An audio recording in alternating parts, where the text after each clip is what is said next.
Hello, I'm Andy, and I'm a current Fairfax County resident, and I support Parking Reimagined. While it's not going to fix all our car-centric problems overnight, it's a step in the right direction. It's the time to put people and Fairfax County citizens over cars. I encourage the county to continue with even further people-centric initiatives. It should not just be about eliminating something such as parking minimums, but about creating easier and faster alternatives for people to move around.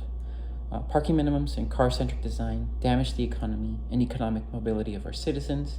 They distort transportation choices, they degrade the environment, and debase city design.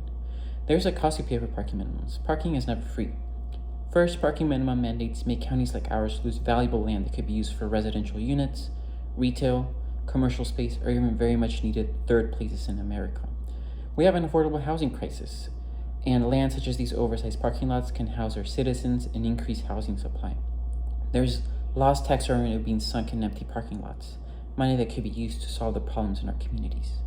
Parking minimums also hurt small businesses that are required to build parking, creating an economic barrier. Additionally, building parking lots are expensive. While we don't pay for this item on our bill, we certainly do pay for it. When we shop in a store, eat in a restaurant, or see a movie, we pay for parking indirectly because its cost is included in the price of merchandise, meals, theater tickets, etc. So everyone ends up subsidizing car ownership, even if we don't own, or more importantly, can afford a car. Does that seem fair to you? Parking minimums and car-centric design also damage economic mobility. These huge parking lots have the potential of providing missing middles between cities and suburbs, mid-rise buildings, mixed-use buildings, and low-cost apartments that are inhibited by parking minimums. Car-centric culture enforced by parking minimums is also unfair, unequal, and uninclusive. As mentioned earlier, it is a subsidy that the poor pay for the rich. Not everyone can afford cars.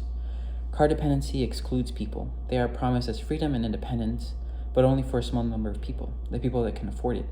People with disabilities, kids, people that don't have fast enough reflexes are excluded.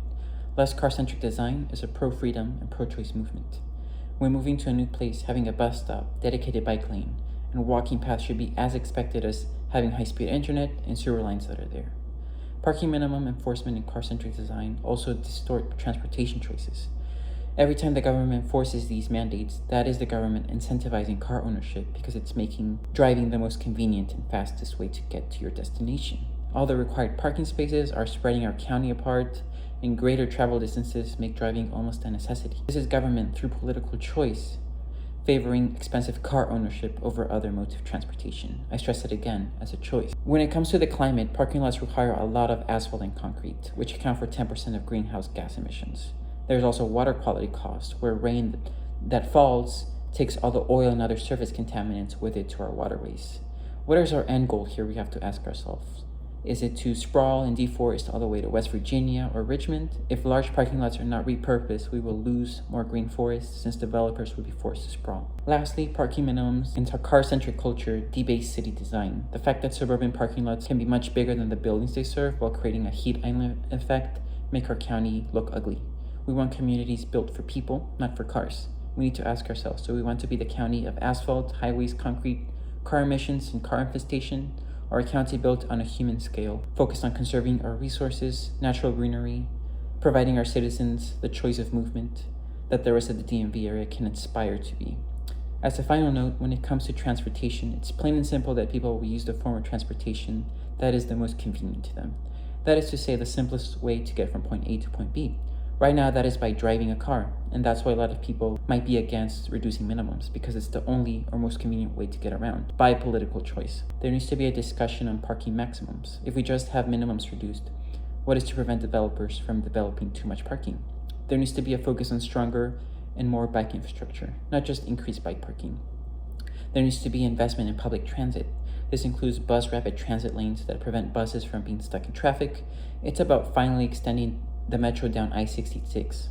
We want communities built for people, not for cars. Cars can only be efficient to a certain extent. More is not always better. The more people have it, the less useful it is. Cars are a tool that we have overused. We should offer all our citizens other tools for transportation, giving them the freedom of choice with options that are as efficient, if not more efficient, than driving. The only way to solve the problems of cars in cities is to reduce the number of cars in cities.